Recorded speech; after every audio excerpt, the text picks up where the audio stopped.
You are listening to the Zeebzob Pinewood Derby Roundup, sponsored by Goat Boy Products, makers of high-quality Pinewood Derby tools. And now, here is your host, Zeebzob.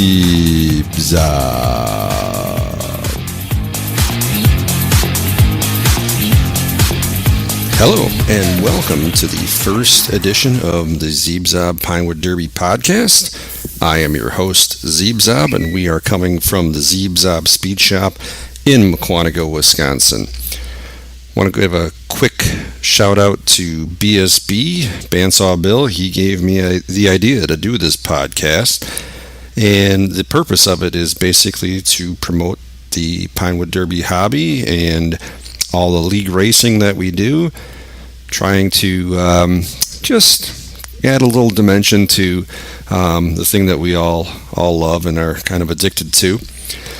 So in this first episode, it's just going to be myself. In future episodes, and I'll try to do this on maybe like a bi-weekly basis, I'll try to get some guests here in the studio to talk about their experiences, how they got started, and some of the accomplishments that they have. So, about myself, my name is Andy. I go by the race name of Zeebzob. I am the 2013 Unlimited National Champion, something I'm quite proud of. And the main class I run is the bearing cars. In NPW DRL, it's called Unlimited. In the other two leagues, PDDR and APR, it's called the Super Pro Mod class. And it's the class that uses wheel bearings, so they are the fastest cars. And in my opinion, it's a class that is easy to get a car together and be competitive, but it's very difficult to be one of the top guys. So right now, the top guy has been Joe Redfern, goes by QuickTime Derby, and he is the one to beat. So we just, as I'm taping this, got done with the Man of the Mountain race at NPW DRL, and QuickTime came away with the victory there. Pretty happy with how I finished up. I raced in from the semis. I was right behind a guy named Bullet Racing. He's a guy out of Alaska, and he is come on very strong in the bearing class lately. So I'm not sure how he's doing it, but boy, he's making it look easy, this Bullet guy. Anyways, so in the finals, it was QuickTime's two cars, then Bullet, then myself, and then WK out of Hawaii. So as you can see, we've got racers from all over the United States, all the way through Hawaii and Alaska, so that's pretty cool. The other class that I raced this last race at the Man of the Mountain tournament was the snail class. Snail class, turtle class, it's the one where you try to get the slowest car, but still crosses the finish line. And I came in second to Derby Dad. It's pretty disappointing. And, as I look back, boy, that was a fun race. But at the time, I was pissed. I wanted to win that one so bad. And I tell you, if that track had been 6 inches shorter, I think I'd have come away with the victory. But if you watch the video, it's pretty cool. In the last couple of inches, I just come rolling up and pass Derby Dad, and as he's still going slower, and I tell you, that was a heartbreaker, but it was all fun. All it did is give me the desire to go back, redesign that car, and do even better next time. So again, yeah, if you'd been sitting next to me when I was watching that, I was not happy, but that's how it goes. And now looking back, I can kind of laugh at myself. But at any rate, so let's do a quick recap of the Man of the Mountain. We had in the basics class, and that class is the one that uses basically your straight scout rules. There's no fenders on it. It's using 2.4 gram wheels minimum. JBD Racing is the one who came away with that one, so congratulations to him.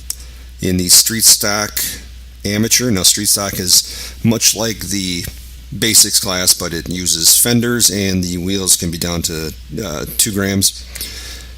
Hurricane Racing came away with that one in the amateur division, so congratulations to him. And then in Street Stock Pro. Now, the difference between the two classes is the amateurs are the ones that are maybe starting out, haven't got a complete handle on getting fast. And in the Pro division, obviously, are your top guys. Lightning Boy came away with that one, so he came out of nowhere and beat out all the top guys. So congrats to him. Now let's touch on Street Pro, Eliminator, Unlimited, and the Governor class. All of which have been won by Quick Time Derby. So Joel, congratulations to you. Good job. 4 titles. That's impressive. This guy is amazing. Good guy. I like Joel a lot. He's a straight shooter. If he ever gives you any advice, you don't have to worry about it being bad advice. It's good stuff. So he's a good guy. So the Street Pro, that is a class that uses the wide wheels, but the wheels have been lightened to. I'm not sure if there's a weight limit on it or not. I believe there's not, but they're lightened wheels, and they use fenders, and you don't have to have a fourth wheel on it. You can have a peg on the fronts to keep the car from going off the rail. But so he won that one. Eliminator is the one that uses razor wheels. Again, QuickTime won that. Unlimited, we touched on before, is the bearing cars. And then the Governor class, that was a specialty class thrown in there, much like the Snail Wars, but that one had a 2-ounce car instead of 5 ounces. So again, Joel won that one. And then the Street Rods, which is basically taking a Pinewood Derby car and putting a model body on it. My buddy Down for Derby, Scott Black out of California, won that one. So congrats to him. Good job. He really puts a lot of time and effort into those street rods. If you've ever seen one of his cars, the amount of work that goes into the detail as far as aerodynamics on the underside of the car, just amazing. So he deserves to win it. He did really good. So yeah, and that's saying something, because in that class was some of your heavy hitters like JBD and Joel and Kinzer Racing, always a tough guy there. So to beat them, that's saying a lot. So congrats again to Scott.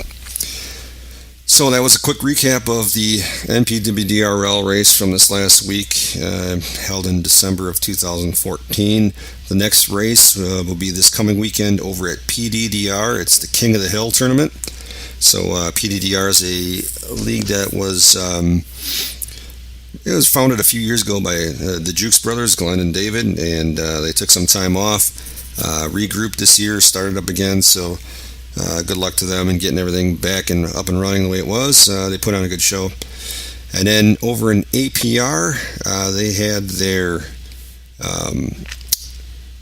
their MOG race, Master of Gravity, a couple weeks ago. And unfortunately, I didn't get to send the car out to them. I just had so much going on here. But I'm looking to a good season upcoming with them. So those are our main 3 leagues: APR, NPWDRL, and PDDR. So anybody new to the hobby that has stumbled upon this podcast, those are if you're interested in getting started in league racing, those are the 3 main leagues out there. They're all great leagues run by good people, and no matter where you race, you're gonna have a good time. So join up on the boards and forums and just join the fun. And believe me, it's something that can really consume your time. You wouldn't think that it would, but boy, these cars are really it's a really great hobby, and it's a good way to spend time, especially with the family. If your kids like it from the scout days, it's something to continue on. My wife likes it because it's a fairly cheap hobby and keeps me out of trouble. So at any rate, my story begins, when I was a scout. I did race a car, but that was basically built by my dad and my cousin, and I just showed up to race it like a lot of kids, because I had no idea what I was doing. And some people say that's the same is true today. At any rate, then when my oldest boy got into scouts, he came home one day with his Pinewood Derby kit, and I had no idea what to do with this. I had no tools, no skills, nothing. So in the end, we made a simple wedge design, and we did okay. We scoured the internet for tips and tricks, and built that car, and it was a lot of fun. And then we had so much fun that day. We vowed to start the next year's car right away. And of course, it didn't get done. Next thing you know, it's Derby time again, and we made a car with a little more with a longer wheelbase and a little more tricks and tips that we found, and we did a little better that year.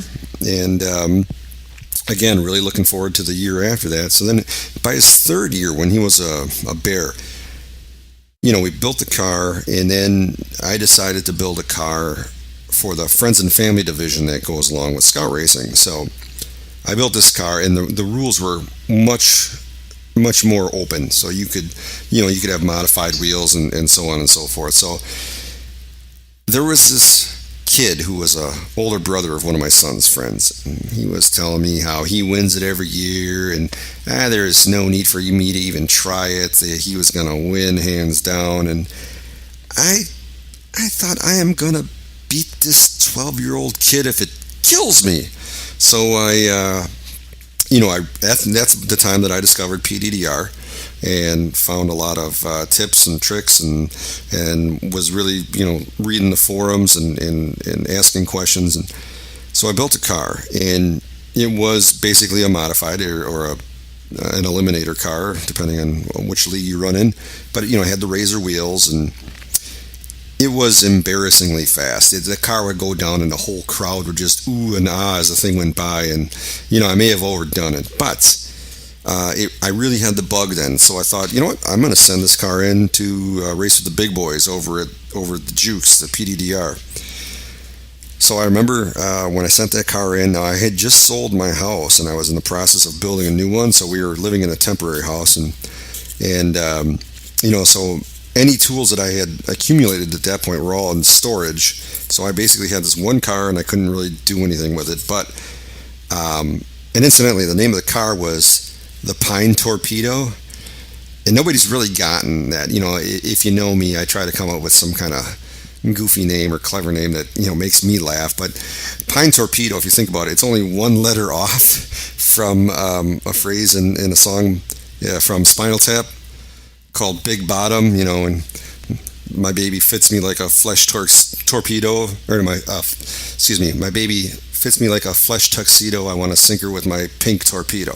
So I had the Pine Torpedo. Anyways, that's just my goofy sense of humor. So the Pine Torpedo, I sent it into PDDR, and I remember sitting there. It was April of 2008, if anybody wants to go back into the archives and watch that race again. But I think there was 13 cars, and I finished 12th. But I'm watching it. I'm sitting there at home on my laptop watching the races live, all excited. And my first pass, I'm hanging right in there with those guys. I'm doing pretty good. I'm only losing by about a car length, and looking back on it now that I'm a little more seasoned in the hobby, I just got my rear end handed to me, losing by that much. But at the time, I thought I was hanging in there pretty good. So it's kind of funny to look back at that kind of stuff, and I don't know how, I didn't even realize how stupid I was, but it's just funny. So, but that was my start into the hobby. And then once I finally finished my house, the current house that I'm in, when I got built and I got my tools back out of storage, then I started building more cars, and then I ended up buying a track. So that's really the most expensive part of this hobby, if you go out and buy a track and a timer. But it's for me money well spent. And then one day I get a PM from a guy named Goat Boy, and it turns out he lives in the Rockford area, and he was looking for a place to test this car. And I thought, you know what, it's a great way to meet people that have the same passions that I have for this hobby. And I said, yeah, come on up. And